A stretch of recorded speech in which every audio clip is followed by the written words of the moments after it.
It seems I need to apologise to St Cuthbert and his mill and the paper that they make called Millford. After my last battle to the death with that particular paper, there was a comment underneath by a certain Rafa Hotmail 6944, who pointed out that I hadn't actually wet the paper to start with. And I thought, well, that can't be right because I always wet the paper to start with. But I went and had a look at the film again, and sure enough, it doesn't look like I wet the paper. So I thought I'd better do another version, similar version, and make sure I wet the paper this time, just to give it a fair trial, really. So here I am. You see me there having wet the paper quite clearly, and using exactly the same colours as last time, although it's just sticking to 3 colours this time. Painting a very similar sky background to the previous version, and at this point I'm thinking, well, it's not actually made any difference. The brush strokes are still quite visible, there's very little blending. I'm thinking it hasn't actually made an awful lot of difference. But I persisted as before. Pretty much the same variations in the colours as before, and still, as you can see, very clearly defined brush strokes, and I'm thinking this is just going to be the same as last time.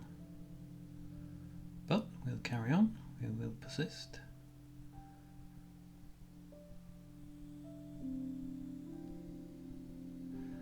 And as you can see, I didn't actually want the sun top left, I wanted the sun bottom right. But since I'm right-handed, it was just an awful lot easier for me to paint it upside down the way I did. So a few streaks from the sun again with a paper towel. And again thinking, right, I need loads of water on this to make this work. And see if I can get the colours to run into each other. Very liberal use of the spray bottle. You can see from the reflection on the left there exactly how wet the paper is. And then all of a sudden, in the space of about 10 seconds, things started to happen. And just like that, the whole background blended together, which sort of surprised me. But pleased me at the same time, obviously, because that's exactly what I was looking for. So clearly I had forgotten to wet the paper the first time round, so as I said, I apologise to St Cuthbert's Mill and to anybody who watched that film and decided I will not try this paper, it looks like too much hard work. Give it a try. I'm very pleased with the colours on it. Once the colours have dried, I think the colours are wonderful. So it's I'm changing my mind. It's a very nice paper. Give it a try. That was some little fault in the paper there, I think. So as you can see, having dried, I think that looks very nice indeed. Can't really ask too much more than that. And for some inexplicable reason, my camera, which has been in focus so far, has decided to defocus itself. Don't ask me why it did that. Everything's the same, settings are the same. It only persists for a minute or so, so don't clean your glasses. There you go, back in focus. I didn't touch it. It just has a mind of its own.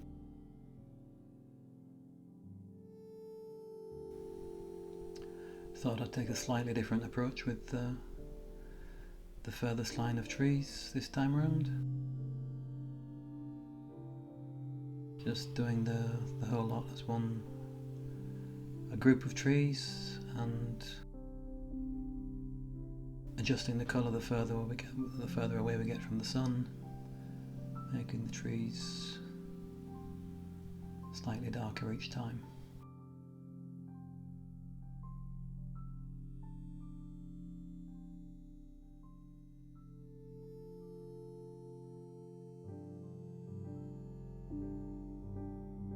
Again, working as quickly as I can.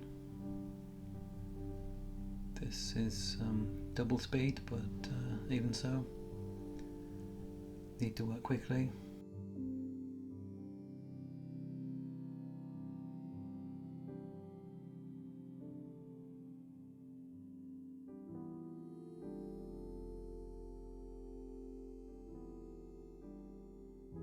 The colours I'm using, the Quinacridone Magenta, is especially powerful colour, but even the blue, you need absolutely tiny amounts of certainly the magenta to make a huge difference to the colour mixture.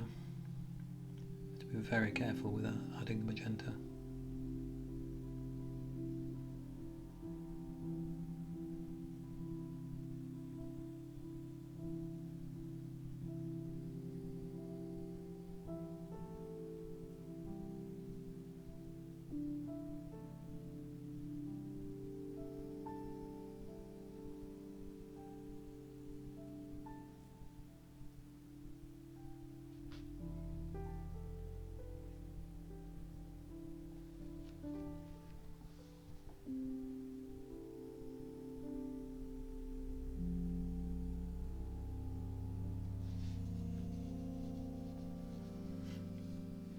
Mixing a sort of olive green.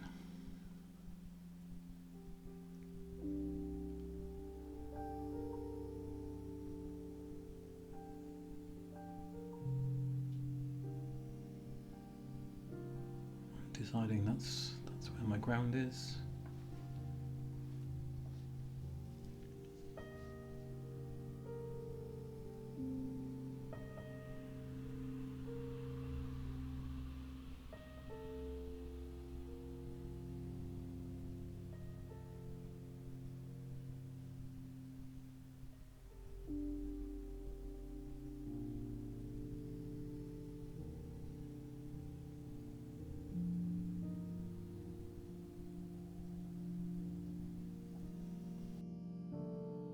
Slight variations there, a little bit more blue.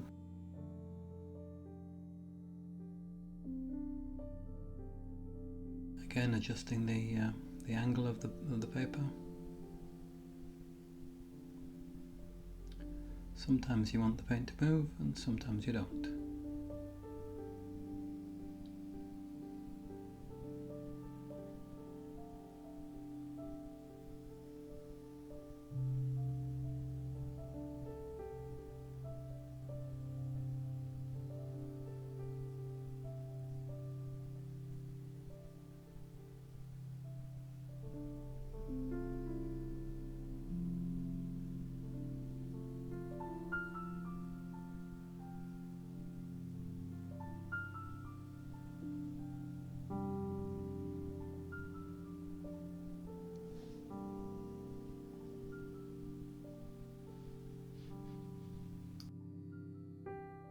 So that colour is a sort of very dark purple with a little bit of the natural sienna in it to tone it down a wee bit.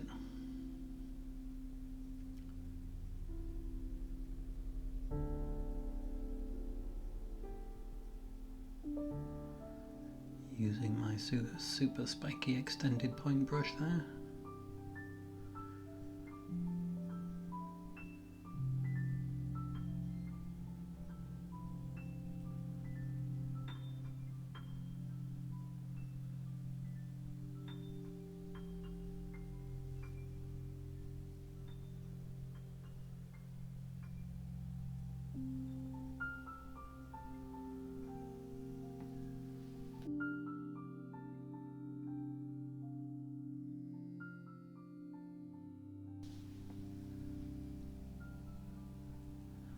Dabbing the end of that branch out to make it feel as though the light behind is burning it out. and then just doing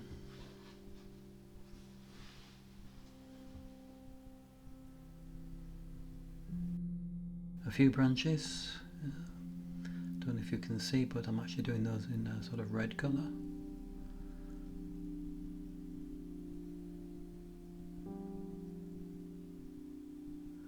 Again, to give the feel that the light is burning out the dark colour.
And again, just small variations on the same three colours.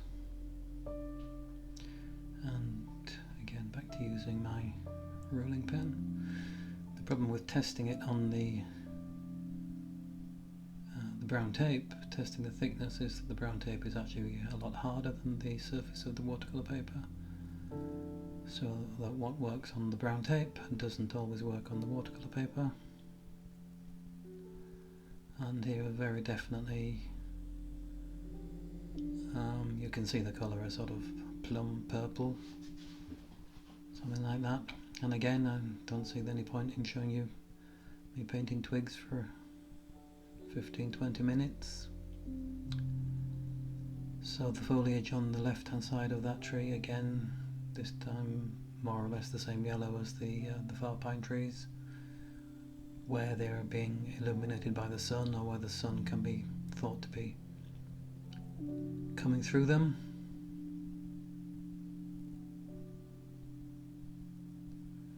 And then a little bit darker towards the middle of the tree, assuming that there's some body to the leaves and that the sun's not getting through to this side, so that the leaves are somewhat darker.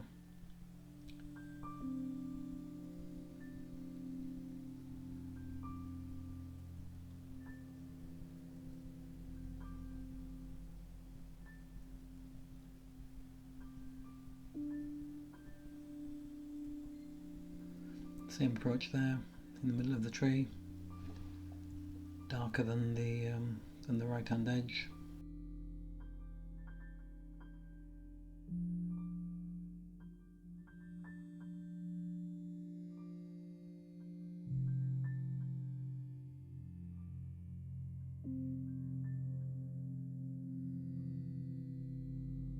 As you can see from the reflections, it's quite wet at the moment.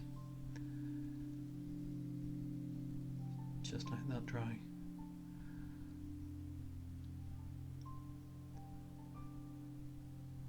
And then the further left we go, the darker the leaves. So we're almost into a browny purple on the left hand side there.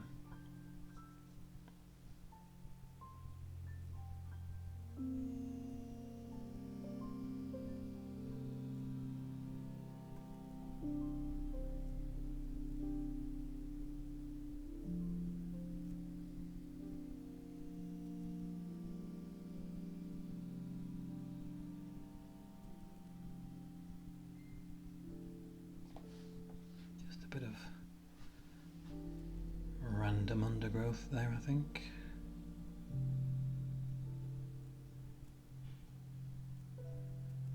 felt a bit uncomfortable at the top there, that it was not staying within the frame of the painting and not really going out, not breaking through the edge either, so just strengthening the feel of that. And again, just picking up some colour to make those leaves feel even more transparent. Anyway, once again, apologies to St Cuthbert's Mill and to anybody who decided not to try this paper because of my fight to the death last time. And thanks again to Rafa Hotmail 6944 for keeping me on my toes. There it is. Hope you enjoyed that. Give me a subscribe and thanks for watching. Cheers.